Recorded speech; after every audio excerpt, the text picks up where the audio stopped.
I'm recording. So you can't kill that guy. He's amazing.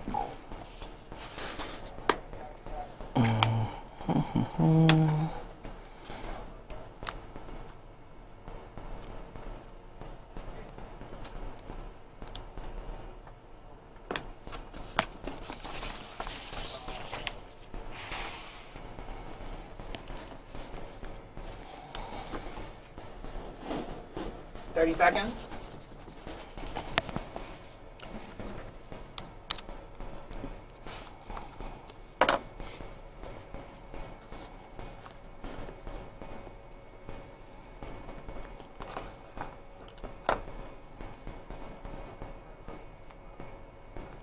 Seconds.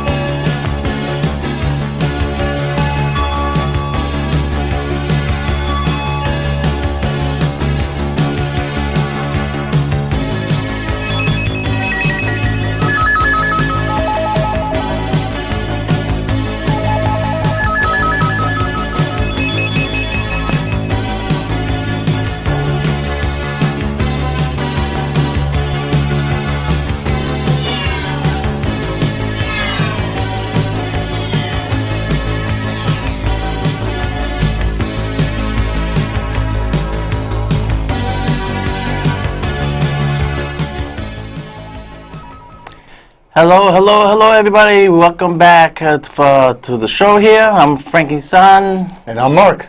A little bit overcooked from the heat today. Really humid. But anyway, that's New York City for you. Just a couple quick announcements, and then we're going to go over some box office and movie reviews, a tribute to Gene Wilder, and then a little Star Trek bit. Henceforth, 50 years anniversary. Unfortunately, we're blocking the sign back there. But anyway, yeah, can we see it? Yeah, something like that? Yeah, okay. But anyway, real quick. So what happened to the blog? The blog, well, actually I took a break for Labor Day weekend. And the blog is going to be going back on a daily basis starting next week. And then also the radio shows. I'm going to be going over the best and worst of Star Trek, and which we're going to start covering a little bit today. That's going to be the highlight of the show. And the Godzilla specials are going to be in October. We're going to finally see Shin Godzilla. That's going to be playing in New York City the second week in October. So a lot of fans. We have a Godzilla community on Google Plus, and a lot of fans have never seen Godzilla on the big screen. I remember seeing Godzilla back when this was the first Godzilla movie I saw. Godzilla versus the Smog Monster. Well, actually, he's fighting a big pile of shit, but you know what I mean. Anyway, and over here, the creature turns into different formations. And a lot of people comparing the Shin Godzilla to this film in particular because at the beginning you see him as a tad, like a tadpole. Then he kind of walks on all fours, and then he kind of flies. Then he turns into, standing on 2 feet, you could say. So he kind of morphs into different creatures. This is one of the few pictures that you see Godzilla throughout the whole movie. Not like the Godzilla 2014, where you only see him basically in full force the last 10 minutes of the film. You see a little glimpse of here, a little glimpse of there throughout the whole picture, sort of like Jaws. You see the fin, but you never see the whole shark until the very end. But a lot of fans are comparing Godzilla to this one, mainly because Godzilla itself morphs into different things. And yes, he shoots laser beams out of his tail. A lot of fans are not happy. We're going to be covering that. Me and Mark actually have plans because, believe it or not, for the first time, my schedule is really whacking. I'm going to be working on a Woody Allen film soon, working in the music studio, and so my schedule is 24/7. Whenever I work. Mark is he's the normal schedule, 9 to 5, and then he goes to you go to matinees, right? On Saturdays. Definitely. Right. But we finally got together last Saturday. But we never see movies together. He's got, whenever he can catch a movie, whenever I can catch a movie, we actually went to see Blazing Saddles. But before I get into that, real quick, don't forget, these shows are being recorded. I found the second half. We had the last part of the show, the second half of the show 2 weeks ago. 4 weeks ago. I uploaded that. What happened was the second half we had a technical problem with that, and finally we uploaded to YouTube. So parts 1 and 2, and the last show we did 2 weeks ago, all that has been uploaded. This show is going to be recorded and it's going to be uploaded by Monday. In case you missed something, maybe you went to the movie to see Scully. You, for the first time, did not see a movie on premiering weekend. Every time a movie comes out premiere weekend, he always catches it. And this is the first time we both missed this one. This movie came out yesterday. It's doing huge, believe it or not. Wow, who knew? Yeah, they predicted 25 million. It's already going to be clearing 35 to 40 million for the week. Hey, good for him.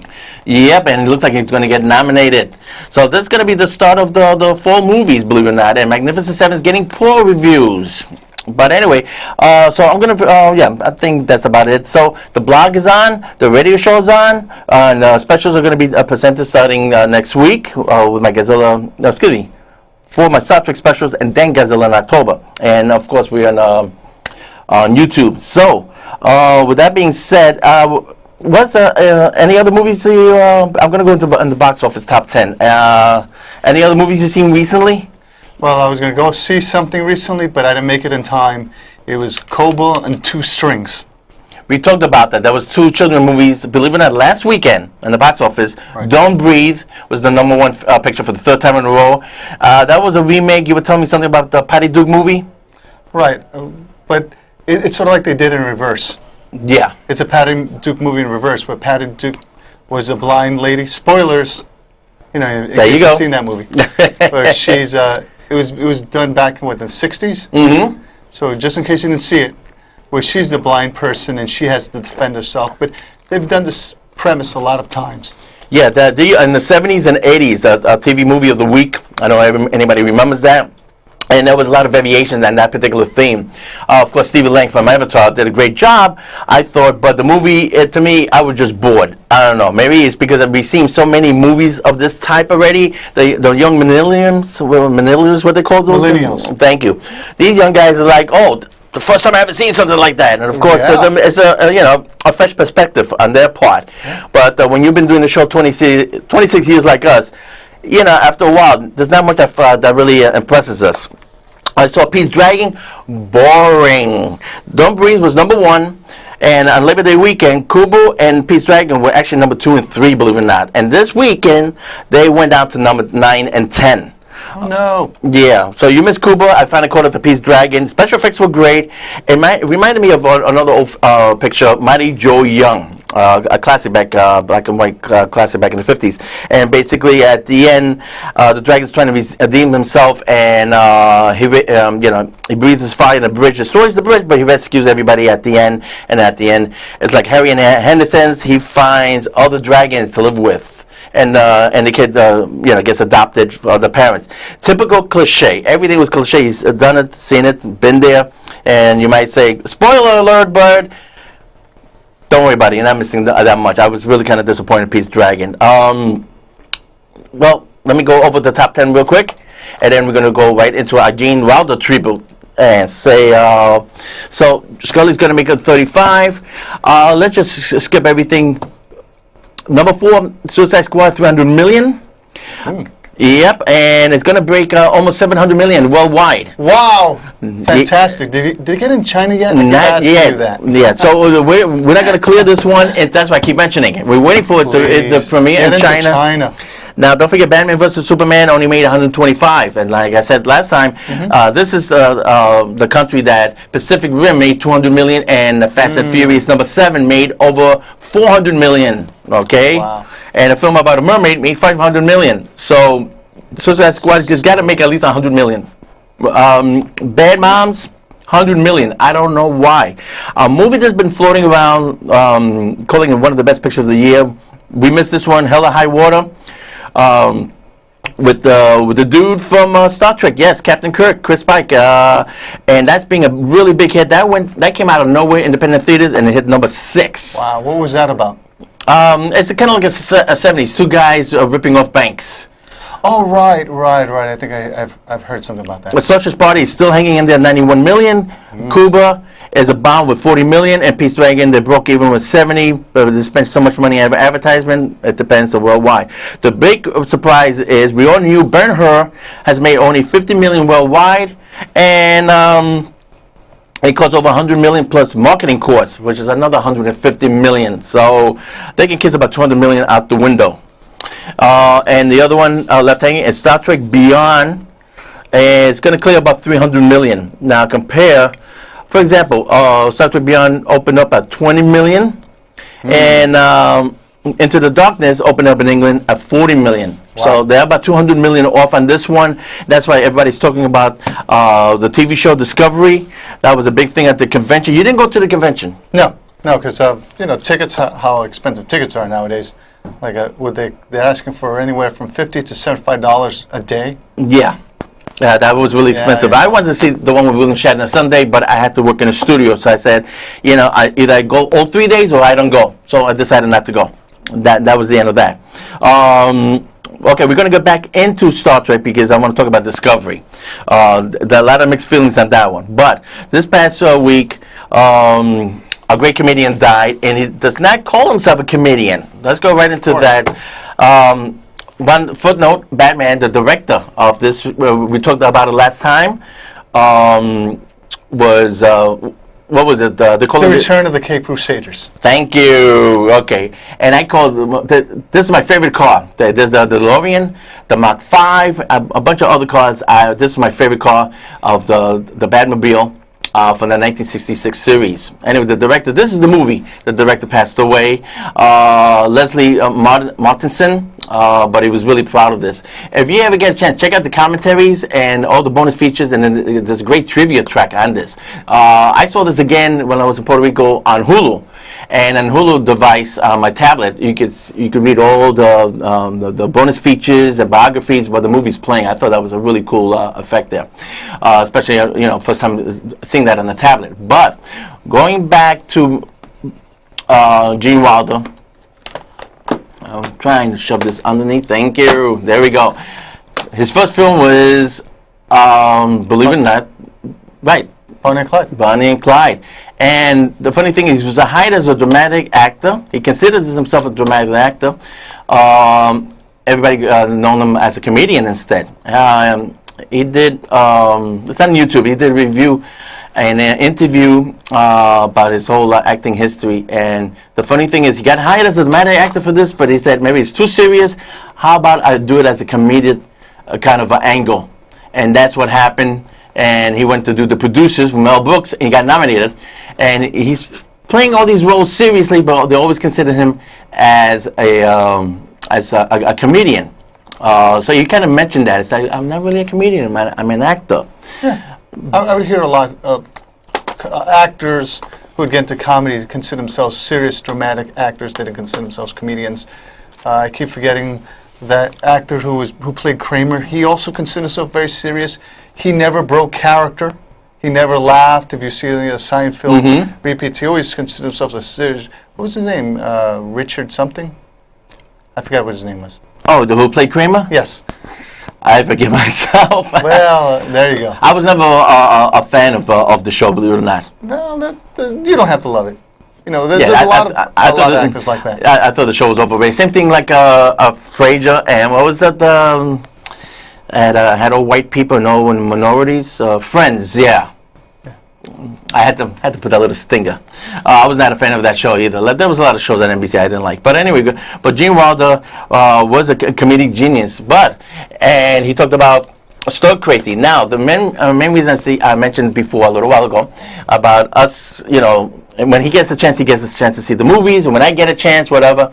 The first time we went to see together Blazing Saddles, okay, with Gene Wilder, and it was supposed to star Richard Pryor. Richard Pryor had a reputation of doing too much nose candy and every other drug he could get his hands on, and the studio. Well, it was also considered a dirty comedian. Right. That's why in Blazing Saddles they used the N-word, and it was Richard Pryor said, you should push it just. Push the N-word, because he used the N-word himself in his routine all the time, right? And but Blazing Saddles, it's funny because Seth Rogen, you figure he would like it, a pothead himself, and he said he thought Blazing Saddles was completely overrated comedic movie. He didn't find it funny whatsoever, which I find that's kind of ridiculous. I mean, that makes no sense. Yeah, you could put any of Seth Rogen's movies, compare it with Blazing Saddles, and you see Mel Brooks really had a keen mind for that type of movie. Yeah, I mean, what's the Seth Rogen movie that he did about Christmas? That was friggin' awful. God, that was lousy. And he's talking about Blazing Saddles. My favorite Seth Rogen movie that wouldn't be even able to touch Blazing Saddles was probably This Is the End. Yeah. So, Seth, you have your own opinions to it.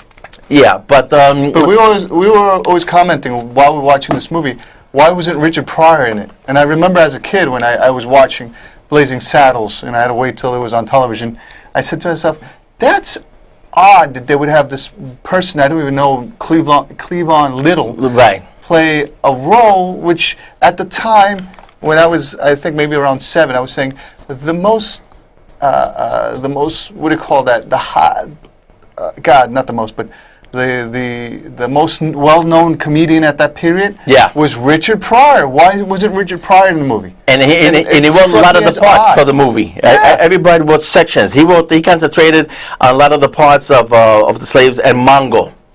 The big I am Mongo. Yeah. I am the pawn of life. I wonder how that would have been with Richard Pryor.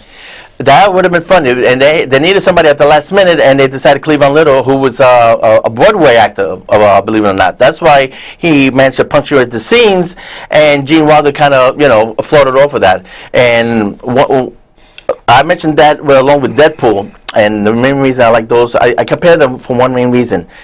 They break the fourth wall, and they actually talk to you, to the audience. Like Deadpool was saying, he said, well, I see you two guys again, and Cable and the other guy, Colossus and the other one, Kitty, or whatever her name was. Yeah, I think it was like... because I see you guys. I guess the studio didn't have the budget for you guys for the other X-Men. Yeah, for the other X-Men. I mean, it's like the studio could only afford 2 X-Men. Right. I mean, that was such a great inside joke, for the audience. Okay. And the Blazing Saddles, not only they broke the fourth wall, at the end everybody's fighting. The whole town is fighting to keep their town, and they go right into Warner Brothers lot, and they go right into the streets in L.A. I thought that was hysterical, and that was really ingenious back then. There was a blooper that was left in the movie. We didn't get a chance to talk about that. Remember when Cleavon Little gets insulted, and Gene Wilder said, listen, you have to understand about these people. They're simple townsfolks. Yeah. They're part of the land. Right. You know what I mean, morons. Right. And Cleavon Little is looking right into the camera. He starts cracking up. Gene Wilder was supposed to say something else, believe it or not, and he just switched the line and said, morons. And Cleavon Little just lost it. He just started laughing. It was the scene was supposed to go in a different direction, and Mel Brooks said, it was a nice touch. It was a great touch, and that's it's they did improvising. It was a smartly written script, a lot of taboos, and Mel Brooks said himself, you cannot do a film like this because it's 100% impolitically correct. Right. The only way, like I was talking before, the only way you can do this nowadays, a movie like that, would be if Quentin Tarantino did it. Right. He would be like one of the few people who would be able to get away with it. He gets away with it. Even though some people are kind of tired, with that kind of angle, especially with his last movie, The Western there, which kind of mixed results. But they went to do, and it's funny because these two really guys matched up. And Jim Wilder said in the interview, like, he wished that, he can get closer to Richard Pryor. They had good comedic timing together, but his personal life for Richard Pryor was such a mess he couldn't do it. I saw Richard Pryor at Radio City Musical, and that got taped and it got filmed, and I don't know, maybe at Netflix or somewhere. That's the comedic special. I think it was filmed at Radio City Musical, the one we went to. At the end, it says he lights up a matchstick. He said, "You know what this is? Richard Pryor, who's on fire." That's the show. I believe that was the last show he did before he passed away.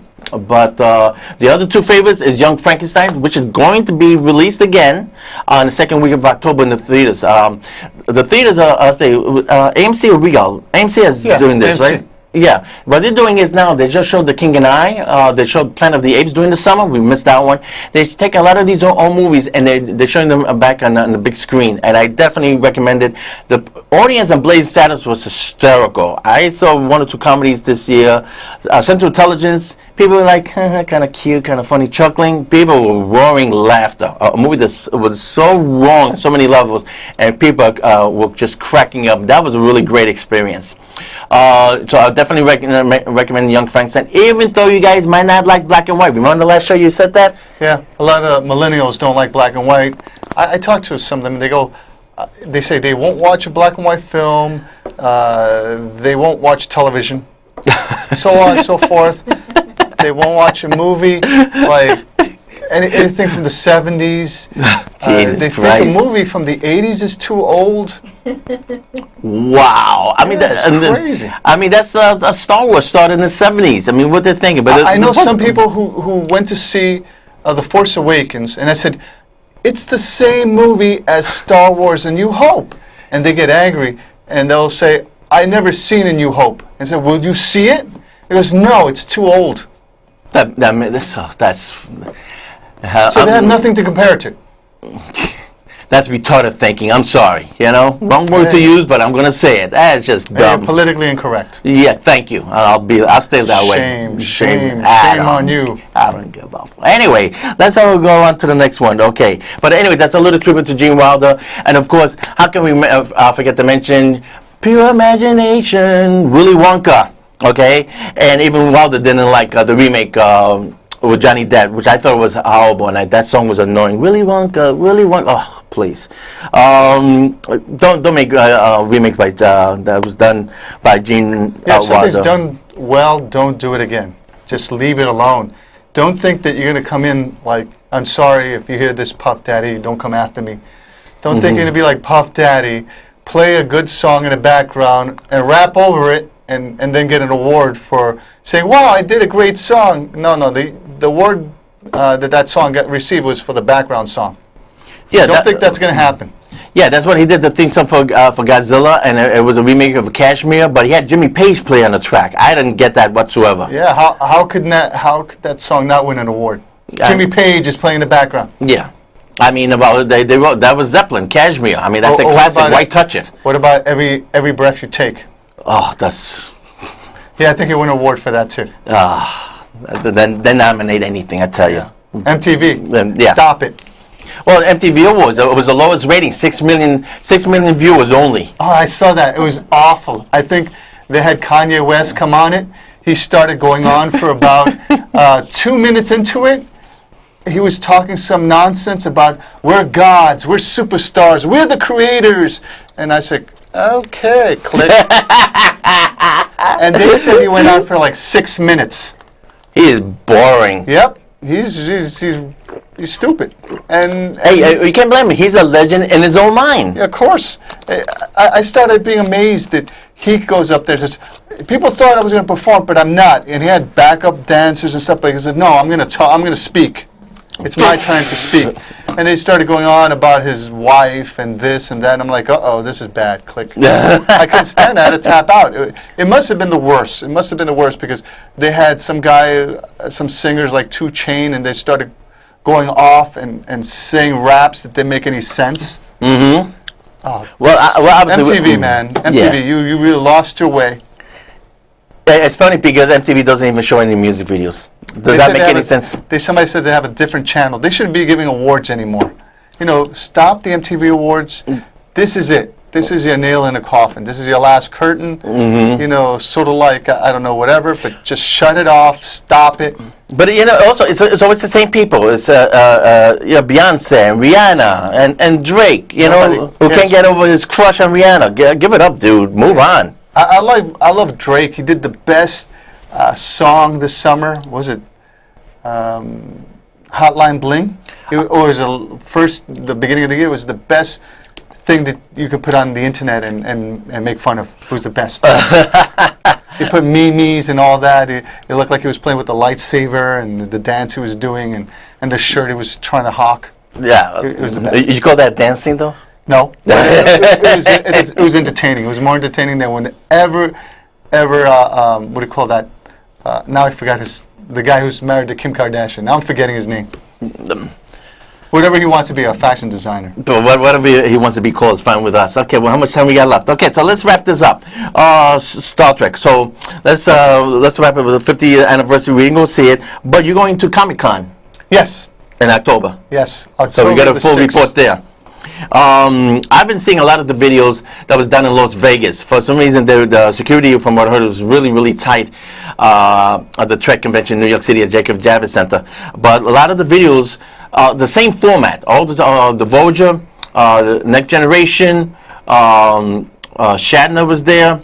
DS9 and all that was kind of repeated from the Vegas show, and all those clips they do like a panel for about an hour, and they were all there, and all those panels were recorded, and they're on YouTube. And my favorite one is Whoopi Goldberg, how to actually she wanted to be in the show, and she asked LeVar Burton, actually, I want to be in the show, and they couldn't believe it because at that time, that particular point in time, she was an Academy Award winner, and she was doing a lot of movies, so she was big time. This is before The View, right? And she was really surprised she got in the Next Before Generation. she became really wealthy. Exactly, and now she does The View, which is really boring. Yeah, that's what I always say. When you're struggling, you're at your best, but then all of a sudden when you hit the height, sort of like when they say a dog catches when he does the steeplechase and finally catches the rabbit, he no longer cares. Or when the team wins a Super Bowl, they no longer care again. Yeah.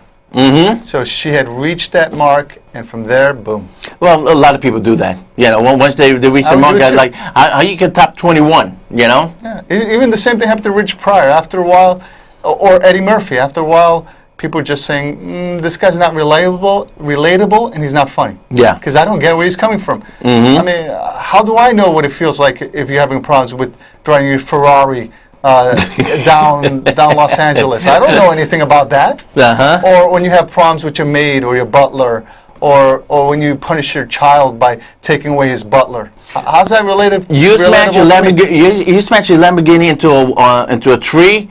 I'm not gonna cry over it. I'm sorry, you lost me on that one. Now talk about losing us. Okay, I mentioned Star Trek Beyond is only gonna do about 300 million, only because they really went over budget. What was it? The director from Fast and Furious, and he spent too much money on the film, and now they're really concentrating on the TV show. The two things I don't like about Discovery. This is again pre-Kirk, and they're gonna do what they did with Enterprise, and they're gonna do an arc. Remember, I think season number 3 of Enterprise with Scott Bakula as Archer, Commander Archer, and they spent 1 year. Earth was attacked, so whatever the race was, the Zingies or whatever they were called, and Archer said we're gonna go and attack them and get back at them. You know, he's all like revenge. It's all, you know, he wasn't all the happy smile like in the first season. And they spent a whole year on that storyline, and that basically killed the show in the ratings. The fans gave up on that. They're doing that again. They're doing a pre-Kirk, and my thing is. They should go into the future. I'd say so. There's two bad things about Discovery. You know, they should go take off where DS9 and Next Generation. Go to the Next Generation, the next generation.